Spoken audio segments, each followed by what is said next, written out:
Chapter 9. Underneath the moon shadows of the trees, Ma stumbled with weariness. Ba did not know how long they had been walking. With every step he peered at the ground, the light flickering as the lantern swayed in his hand. The forest was full of shapes and shadows, and only barely could he see the faint footprints on the ground. It was like searching for a wrinkle in a flower petal. As Ma tripped, he steadied her with his arm. "We should rest," Ba said. Ma shook her head and pulled away angrily. "We must keep going. We have to find Minli." "But you are tired," Ba said, "and I am too. We can rest, and afterward we will be able to continue faster." "I am not tired," Ma said fiercely. Her irritation seemed to give her energy. "If you are tired, you can rest, but I will continue to look for our daughter." "We should stay together," Ba said quietly. "If you wish to stay with me," Ma said, "then you will have to keep going." Ba sighed and took out another candle for the lantern. The light from the lamp kept away the forest animals, but it could do nothing for Ma's fury. Her resentment seemed to darken with the fading moon. But as they walked, the morning bloomed in the distance. Its light slowly filtered over Ma and Ba through the veil of tree branches so he could finally blow out the candle in his lantern. He looked at Ma and could see that her bitterness was only sharper in the softening sky. "If Minli stopped to rest," Ba said, "we may catch up to her soon." "When we find her," Ma said, "she must know that she is never to do this again. Never." "Now, wife," Ba said, "Minli did not leave to cause us harm." "No," Ma said, her words cracking the air around her. "She left to find a fairy tale. Never-ending Mountain and the Old Man of the Moon. Of all the foolish things." "Stories are not foolish," Ba said again in his quiet way. "Says you," Ma said, "because you are the one who filled her with them, making her believe she could change our miserable fortune with an impossible story. Ridiculous."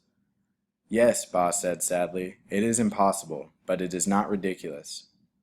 Ma opened her mouth again, but stopped, for up ahead there was a noise of breaking branches.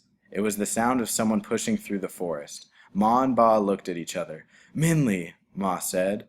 Forgetting their fatigue and frustration, Ma and Ba began to run through the woods. Ma ignored the branches that scratched her, and Ba let his hat fall to the ground as they rushed toward the unseen person. "Minli," they called, "Minli." But as they burst upon the figure ahead, they stopped in shock. It was not Minli. Instead, Ma and Ba stared open-mouthed at the goldfish man. Chapter 10. Minli gaped at the dragon in front of her. He was brilliant red, the color of the lucky lantern, with emerald green whiskers, horns, and a dull stone-colored ball like the moon on his head. At least what Minli could see of him looked like that. Because he was also half covered by ropes of twine that had been tied tightly around him so he couldn't move, and by the silvery lake of water his tears had formed all around him. Minli had always thought it would be thrilling but scary to meet a dragon. Her father's stories always made them sound so wise and powerful and grand. But here was a dragon before her, tied up and crying. Minli didn't feel awed by it at all. In fact, she felt rather sorry for it. "Can you help me?" the dragon sniffled. "I am trapped." Minli shook herself and started swimming toward the dragon. "What happened to you?" she asked. "The monkeys tied me up while I was sleeping," the dragon said. "I have been here for days." Minli swam over to the dragon and climbed onto his back to get out of the water. There she opened her pack, took out the small, sharp knife she had brought with her, and started cutting the twine. "Why did the monkeys tie you up?" Minli asked. "Because I want to go farther into the forest to the peach grove," the dragon said, "and the monkeys will not let anyone through. I have been trying to make them let me pass peacefully for days, but they are so unreasonable. Finally, I told them if they did not let me through, I would just force my way. They know I am big and strong enough to go through without their permission, so when I went to sleep, they tied me up."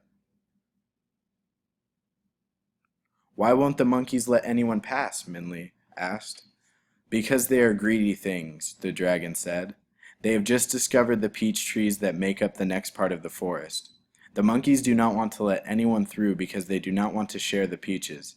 Even when I promised not to touch any of the fruit, they would not let me through. They do not even want to share the sight of those peaches. Why do you have to go through the forest? Minley asked. Can't you just fly over? More tears, the size of likey nets, rolled down the dragon's face. I cannot fly, he sobbed. I do not know why. All other dragons can fly, but I cannot. I wish I knew why. Don't cry, Minley said, patting the dragon, feeling more sorry for it than ever. I am going to Never-Ending Mountain to see the Old Man of the Moon and ask him how to change my family's fortune. You can come too and ask him how to fly. You know where Never-Ending Mountain is? The dragon asked. I thought to see the Old Man of the Moon was impossible. You must be very wise to know how to find him.